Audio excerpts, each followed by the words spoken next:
because it's true. If you don't feel emotionally safe and you don't feel connected and you don't feel that sense of belonging, it's really hard to, trust other people. And then from there, it's hard to learn.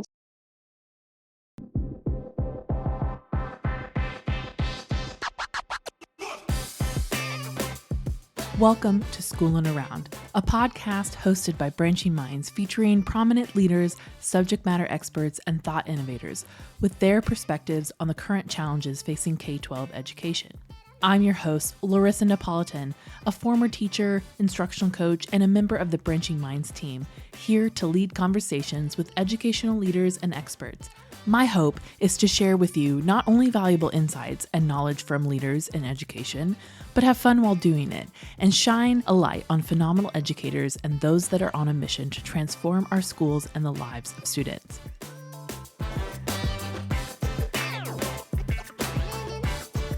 Recent research around students' mental and emotional health has revealed a dire need for educational professionals to do something to help. More than 15% of students have had a depressive episode in this last year, and many parents believe their students would benefit from mental health assistance.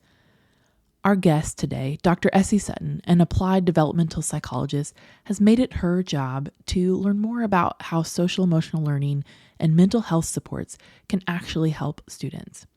Dr. Sutton is the Director of Learning Sciences for Branching Minds and spends her time researching student outcomes and evidence-based practices for learning. In our conversation today, we talk about how teachers use evidence-based practices in the classroom, the need for deeper understanding around social emotional learning, and all that she's learning from her work. Here's my conversation with Dr. Essie Sutton.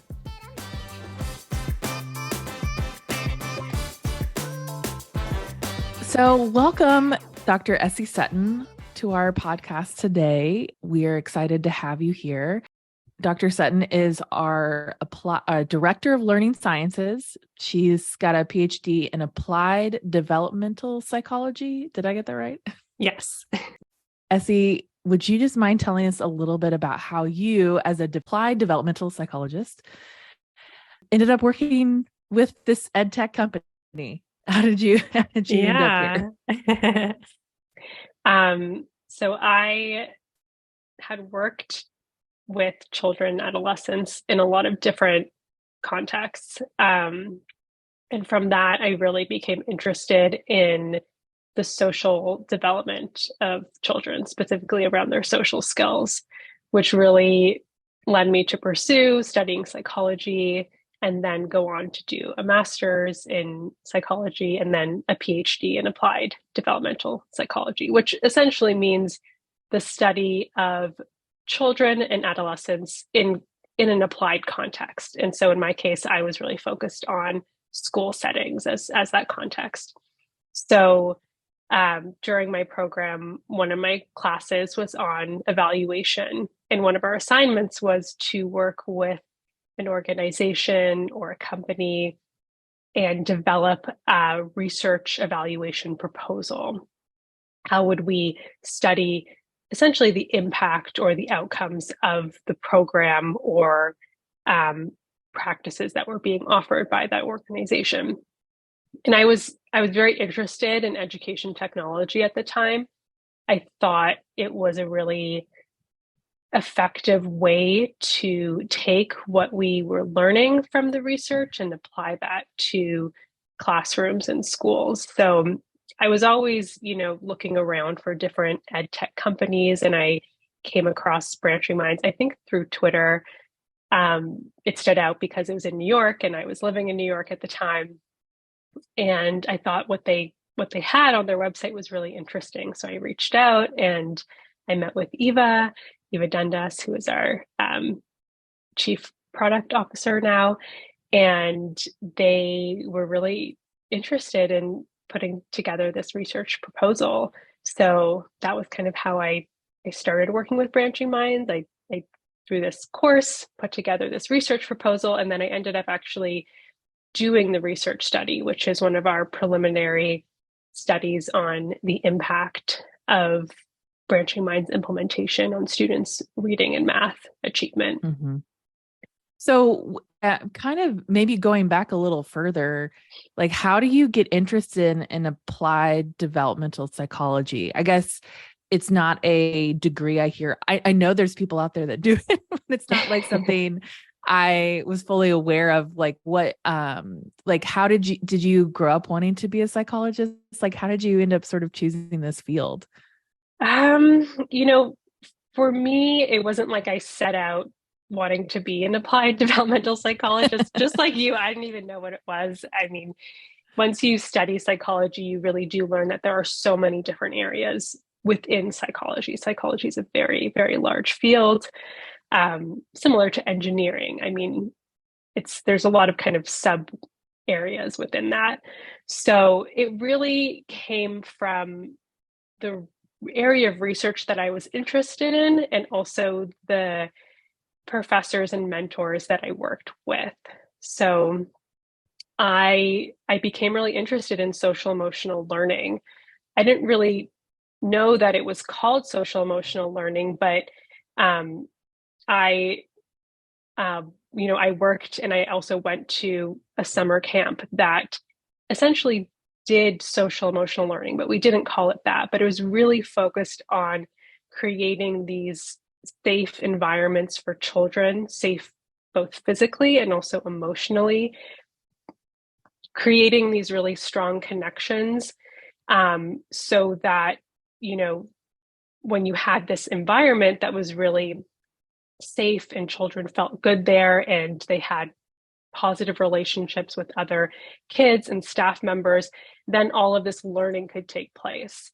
And I thought this was a really great approach, and I thought it was amazing. And I always wondered why this wasn't really done in schools, or at least it wasn't done in the schools that I went to. So from there, it kind of led me to, other researchers that were looking at doing these types of studies or looking at these programs that they were trying to get into schools, similar to what we had been doing at the summer camp. And from there, I ended up working with a professor at the University of British Columbia who studied a specific program that I had kind of done some research on, called the Roots of Empathy, which is a social emotional learning program where a mother and a new baby visit a classroom once a month for an entire school year. And there's also an instructor that comes along too. And the development of the baby and the baby's emotions and physical development is really used as a springboard for teaching other social emotional skills to children. It's a really awesome Oh my program. gosh. Roots of That Empathy. sounds like I just am like, whoa, that would be a very interesting, like, is it like what age, what kind of classroom were they visiting? Just any classroom. Yeah. I Okay. think they do it kindergarten. I think they actually do it in pre-K now, all the way Mhm. up to eighth grade. I don't know if they have a high school program, but yeah, it's a really amazing SEL program. Um, I know it's used more commonly in Canada and United Kingdom, and um, a little bit in the US as well, but Yeah. it's That's really really cool. So yeah, that's how I really got introduced to this area of social emotional learning in schools. And um, yeah. I really loved how you described, that experience at the summer camp, because I think that often, I mean, and we know right now SEL is such a maybe misunderstood concept. And so I really enjoyed that you kind of just tying it with how people learn. And I think that that is yeah, because I can see that as like, as a former teacher in my classroom, there's so much of what I did, that was a little like, it was SEL, social emotional learning. I called it like life lessons with Miss Spare. That was my name at the time. And pretended I had a YouTube channel about it. But that, using that platform of like how kids learn is so closely to how they feel and their emotions, and there's so much that's attached with that. And so um that's really great, and that's a really cool summer camp. Yeah, yeah, it was great. And I was lucky enough to go there as a child and then eventually work there. And then when I was working there, I really learned kind of the behind the scenes, like how do we create these really supportive environments for Mm-hmm. kids? Because it's true, if you don't feel emotionally safe and you don't feel connected and you don't feel that sense of belonging, it's really hard to trust other people, and then from there it's hard to learn. So those are kind of, to me, those things that are really needed, those foundations that are needed in any kind of learning context. Oh, I agree. I agree. And I think that there's something about trust, and I want to get back to that later because I think that plays into as far as developing MTSS programs and making changes in schools. But I am curious about sort of, now that you're the director of learning sciences within this company, how do you see your work as learning scientist really important in the work of supporting educators? Yeah, so I think it's very important. I think, learning sciences as a whole is really about making sure that the practices and the approaches being used by educators are effective. Teachers, we all know teachers are extremely busy. Their time is valuable, and they really should be spending that time engaging in practices that are going to be impactful at the end of the day, really have some kind of impact on student learning. So for me, that's kind of the overarching importance is, making sure that we are studying things that are important for learning, and then figuring out how can we um, get these findings back to the educators where it's really going to be the most impactful. Well, and I think learning science is often, I wouldn't have classified myself as a teacher as part learning scientist, even though part of my work as an educator was to do the work and really make sure my instructional practices were most effective. That isn't, for my experience, that wasn't the way I was trained. And so I think that there is sometimes that misunderstanding with learning sciences. And so how do you think that it, in your experiences, what have you seen of the misunderstandings of learning science? Yeah, I think sometimes educators see the learning sciences as a whole as being something that is more complicated than it actually is. And when it comes down to it, what it really is kind of investigating and evaluating different educational practices. Some of these things are things that teachers are already doing in their classroom. It might not even be something new. It might just be something along the lines of, this practice might be more effective if you do it with this group of students, or if you implement it in this way. So it's not kind of having teachers do something completely different from what they're used to doing most of the time. So, and an example of that, so when I was in graduate school, I was trained in a classroom observational assessment. And as part of this larger research study that I worked on, we went around to hundreds of classrooms all over New York City, and we used this observational assessment to essentially assess and measure the quality of interactions that were taking place between teachers and students. And there's an extensive training involved that goes into being a reliable observer for this assessment. And throughout the training, we were learning about all these concepts around interactional quality and, teacher student dialogues and feedback loops and communication. There's all these different concepts. And for me, I was like, wow, this seems so complicated. How are teachers doing this in the classroom? And these are all evidence-based practices. That's why we were evaluating them in the first place. And when we watch these videos, because you watch a lot of training videos, when you see the teachers actually implementing these practices, you're like, oh, okay, that's what it looks like. That this looks like a regular classroom. These are all realistic things that teachers can be doing that are really not that complicated, and that there are things that a lot of teachers are already doing on a daily basis. So I think to me, that's an example of how something that can seem really complicated and scientific and but it's in reality, in practice, it's just good teaching.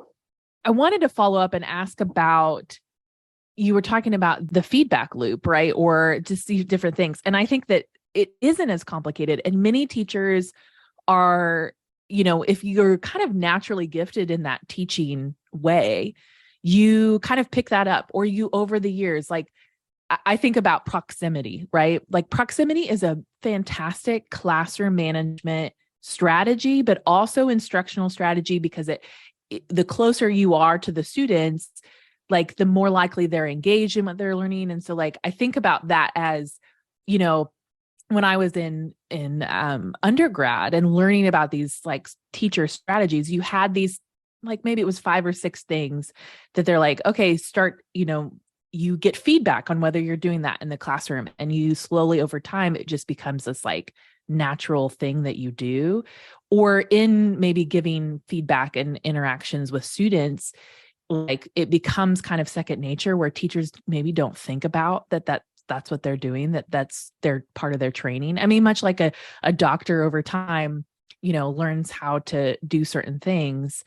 But I do think there is that part with learning science where science and education and the generations of students we have now are different than what we had maybe 20, 30 years ago. And so science has changed, and like some of that research probably has changed. And that's where we have to like continue to learn. And I think that's where learning science often feels complicated, because we have to start to change and adapt. And do you find that is like in some of the research, like seeing shifts in how learning takes place and what's effective over time? Yeah, I think it's so true. I think the students of today have somewhat different needs compared to students 10, 20 years ago. And it's a really good point that the learning science is always, I wouldn't say it's changing, but it's kind of like evolving. Mm, And research findings, they kind of like build on each other. It's not often the case where, things get completely turned around. Like this one thing that we've been doing for years is completely wrong. We need to change. It does happen, and there are examples of that taking place where things are, unfortunately, where not evidence-based practices are being used. But for the most part, it's really about kind of the research building on itself and becoming more specific, learning more about, the how certain things should be implemented for certain types of learners compared to others. So yeah, it's definitely evolving and adapting. And I do think that's something that educators need to be aware of. And it's just another component of teaching in today's world, where you have to be adaptable and recognize mm, the fact that the things that you learn in your pre-service teacher training, it's a starting point. It's like a foundation. There are always going to be new things coming out. And I think that's the same for any field. We were talking about doctors, it's the same in medicine. There's new research, new drugs that come out, and, doctors need to do their work and figure out what these things are and how they apply to their practice. So, yeah, I think that's definitely the case. I don't know if that answered your No, original it does. Well, because I was just thinking question. about how like with learning science, and I feel like, I started teaching in kind of in 2009, 2010. And I feel like, with the adoption of technology in the classroom, and I felt like it started to kind of speed up, where there's always something new. At first, it didn't move as fast. And now there's like just more adapting that comes along. And I found that newer teachers coming out of college adapt and evolve quicker to some of those changes versus maybe those of us who weren't trained, like, or just what you're used to. And I think that evolving is a good way Mm-hmm. to describe it, because it is always building on it of like, okay, well, we know that like, this kind of method of learning works, but then, oh, now we can do it on a computer, and that, it speeds up the process, or we get data back quicker. And so we can change how we're teaching, like, I think it's just a matter of learning to not necessarily adapt, but be agile. I heard someone use that word and I was like, describes very much Yeah. how teaching is now, where it requires an agility to adjust to what you're encountering, and what new science, or not what new science, but what's new research is showing. And I think that the fact that there's so much more educational research at the ready for educators is really helpful. So yeah. Mm-hmm. Yeah, I think technology is a really good example because we're still really trying to learn and figure out what's the best way for technology to be implemented in learning. It definitely is important. It has a place in every classroom, but there are certain components of teaching and learning that it's not going to replace. So what is that balance between using a technology-based program or intervention or curriculum versus something that the teacher is going to implement? So I think that's one of the newer areas of research, and it's interesting to see kind of what direction that's going in. But yeah, I think that's a really good example Mhm. of new ways that teachers need to adapt. Oh, something you said there reminded me of a conversation. I think it was, we had just gone one-to-one with iPads, and there was this big push because it was cheaper to buy ebooks for our English classrooms.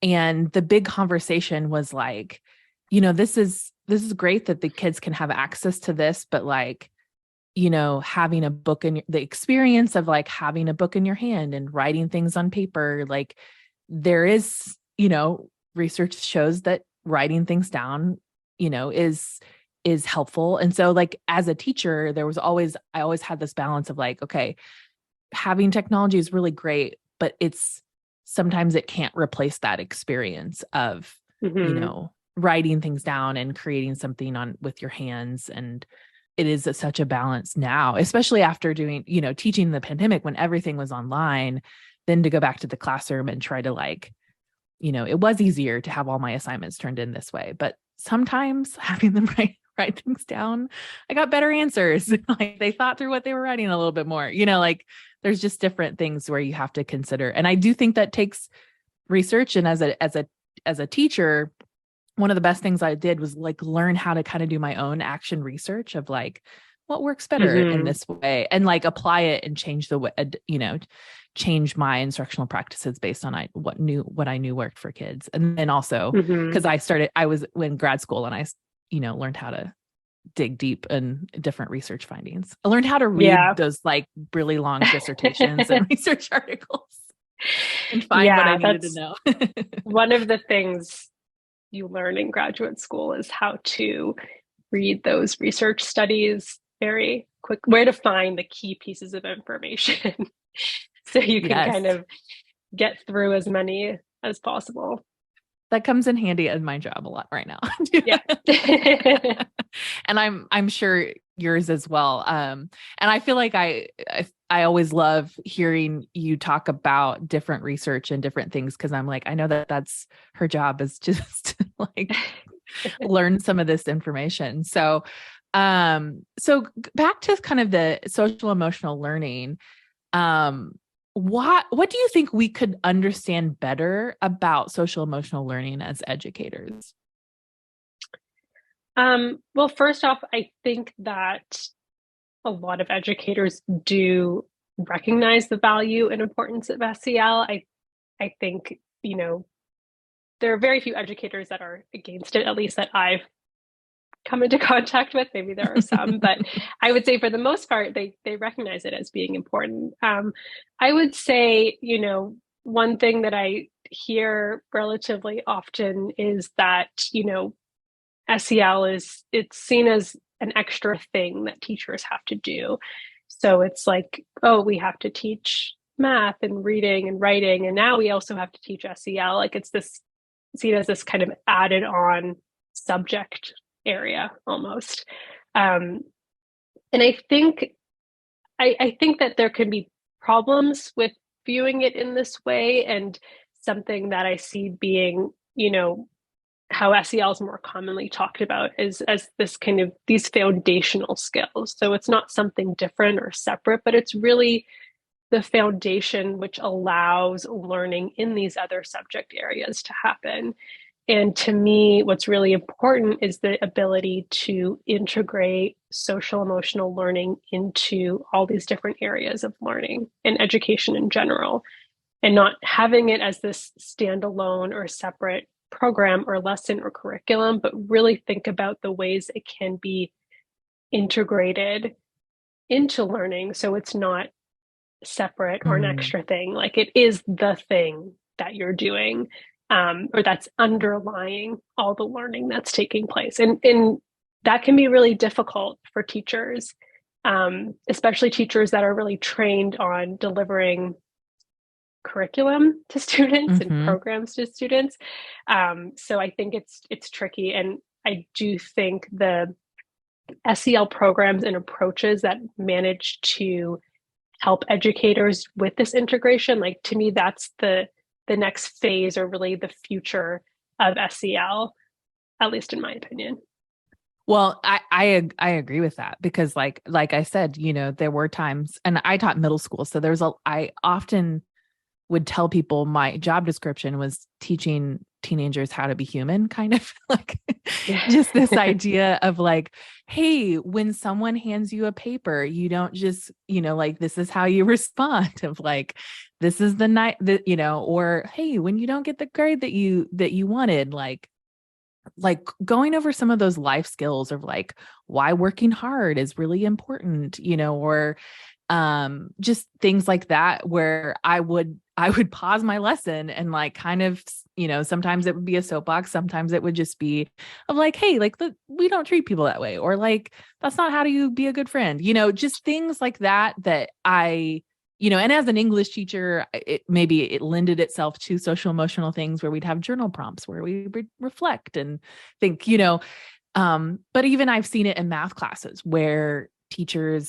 math teachers really trying to reframe how students thought themselves as mathematicians, and like, I can do, and believing in themselves of like, yes, this is hard, but I can try hard, and things like that. And I think those are the times I've seen it done well, but I can see how there are teachers that say, well, this is not my job to teach them this. I'm here to teach this. And some of it is because it feels like an extra thing, and there's, with all that it feels to be piled on as a teacher, it feels like, oh, well, now I'm a counselor. But I also just think like part of teaching is that ability to take your content and make it relevant to students' lives and to just life in general.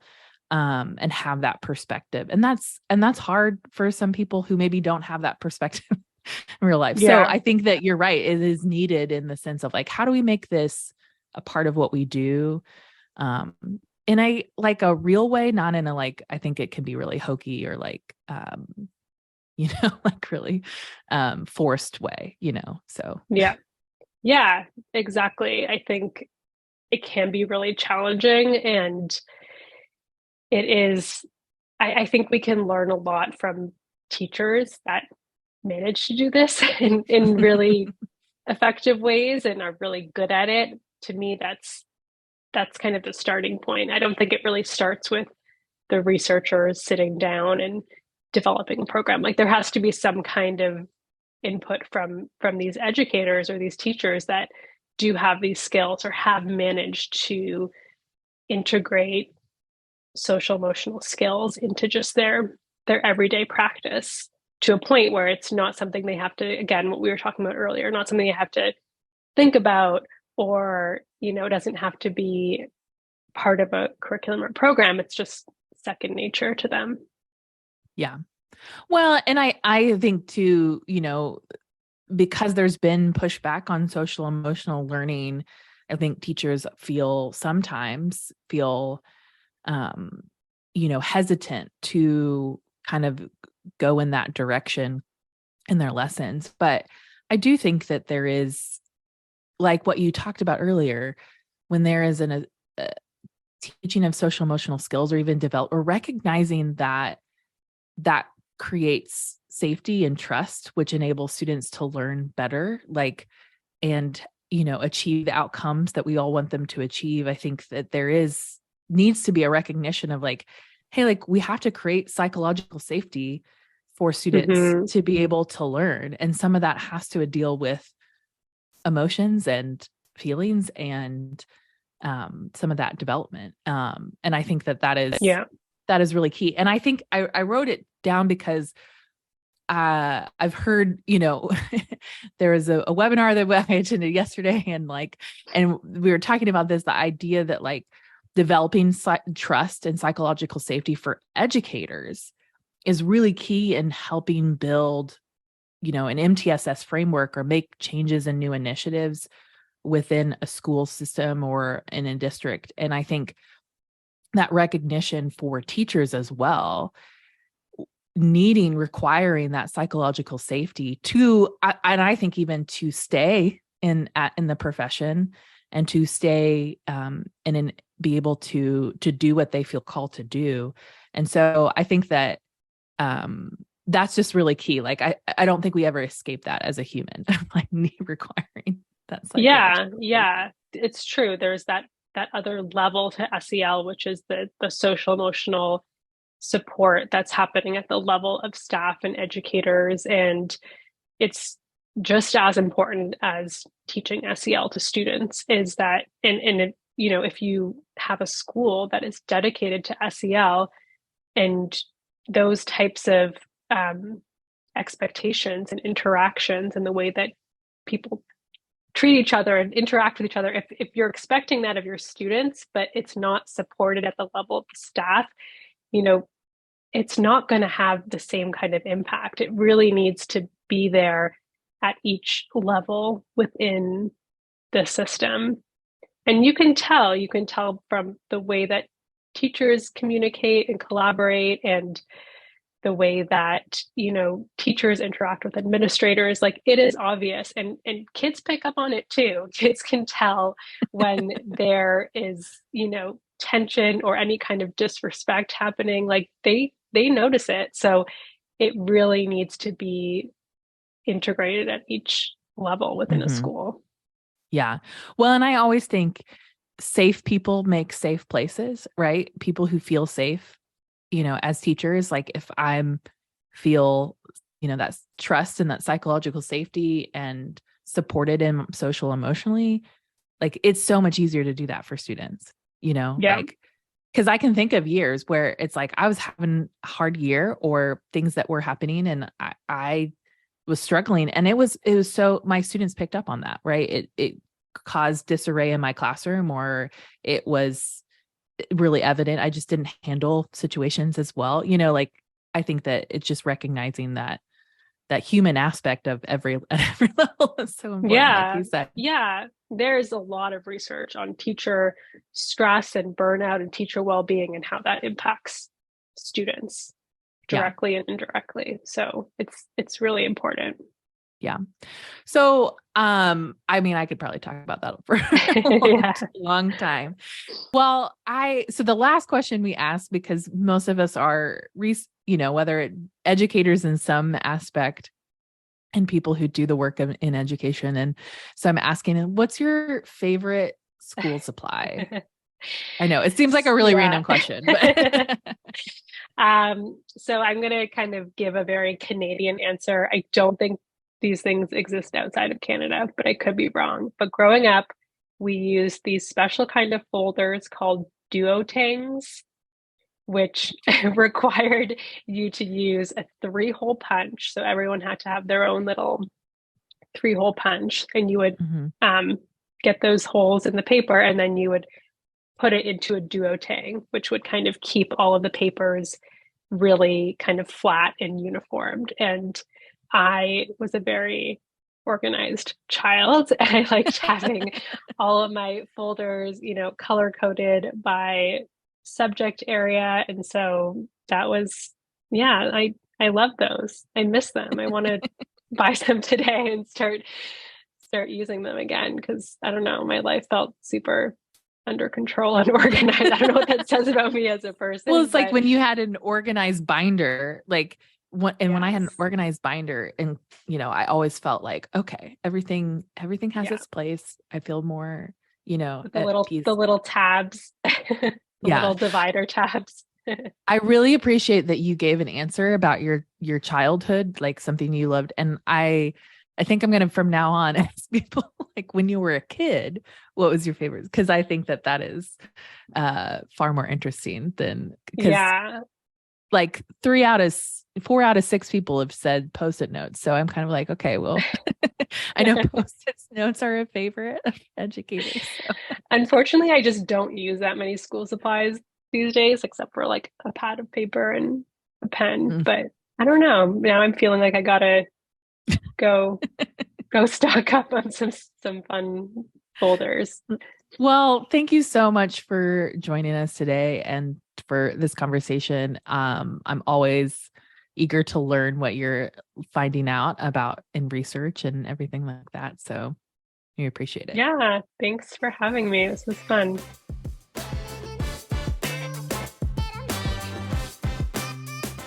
Thanks for listening to School and Around, a podcast hosted by Branching Minds. And don't forget to subscribe to this podcast to hear all our future episodes. As well, if you're enjoying our content, would you do us a favor and rate and review our podcast on iTunes? This helps others find our podcast and let us know how much you love what we're creating. Branching Minds is an educational technology company using learning sciences and technology to help districts effectively personalize learning through MTSS. To learn more about us, check out our website, branchingminds.com, or follow us on Twitter, Facebook, or LinkedIn @BranchingMinds.